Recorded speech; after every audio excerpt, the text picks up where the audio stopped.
আপনাৰ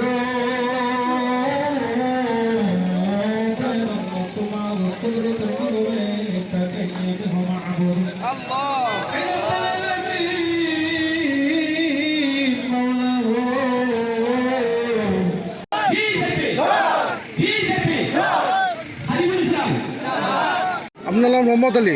আজি আপনি বিজেপিত যোগদান কৰেছে, কি কব? বিজেপিত যোগদান কৰিছো। কিয় বিজেপিত যোগদান কৰেছে? যোগদান কৰিছোঁ, কংগ্ৰেছত ইমান ভোট দিছোঁ, কোনো সমাধান নহ'ল। এতিয়া বিজেপিত দিবলৈ আমি চেষ্টা কৰি আছোঁ। বহুতেই আমি চহৰ অঞ্চলত আছোঁ, এতিয়া মই বহুত দুখ পাইছোঁ। হয়, বহুত দিন ধৰি মই কংগ্ৰেছত ভোট দিছোঁ, কিন্তু আমি শান্তি পোৱা নাই।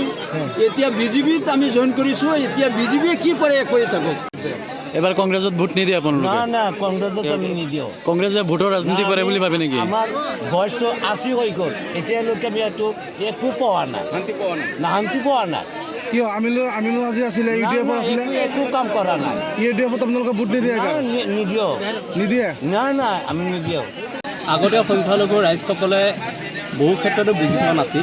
তেওঁলোকে ভাবিছিল ইউডিএফ আৰু কংগ্ৰেছে আমাৰ কিন্তু লাহে লাহে দেখিছে যে বহু সময় ধৰি কংগ্ৰেছে ৰাজত্ব কৰিলে আমাৰ সংখ্যালঘু ৰাইজৰ যিখিনি মৌলিক সমস্যা তেওঁলোকে কিন্তু সমাধান কৰিব নোৱাৰিলে। আজি যিমানবিলাক আইন আছিল কংগ্ৰেছে বিভিন্নতে উদ্ভাৱন হোৱা, এইখিনি মাত্ৰ বিজেপি চৰকাৰখনে বা বিজেপি দলে ইমপ্লিমেণ্টেশ্যনহে কৰিছে। কিন্তু ইয়াৰ আগতে ডি ভোটাৰে হওক, আপোনাৰ এই যে PGI VGI হওক বা গৰাখহনীয়াত এখন গাঁও ধৰি লওক সম্পূৰ্ণভাৱে গৰাখহনীয়াত ডুব গৈছে, সেই মানুহখিনি ক'ত যাব? সেই মানুহখিনি নিশ্চয় কোনোবা জেগাত আহি বাস কৰিছে। সেই মানুহসকলক যদি আগতেই যদি মাটি পট্টা দি যোৱা হ'লে আজি এইখিনি সমস্যাখিনি নহ'লে।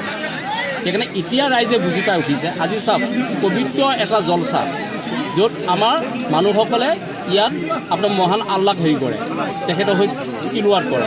আজি এনেকুৱা এটা অনুষ্ঠানত হেল ধূল ভাঙি বিজেপি পক্ষত মানুহে এনেকুৱা সভাত, ধৰ্মীয় সভাত আহি বিজেপি দলত জইন কৰিছে, বিজেপি মাফলা লৈছে, বিজেপি টুপি লৈছে। ইয়াৰ দ্বাৰা প্ৰমাণ যে আহি থকা দিনত বিধানসভা নিৰ্বাচনত এইবাৰ ধিং সমষ্টিৰ ৰাইজে সংখ্যালঘু ৰাইজে বিজেপি ভোট দিব, বিজেপি চৰকাৰৰ লগত থাকিব।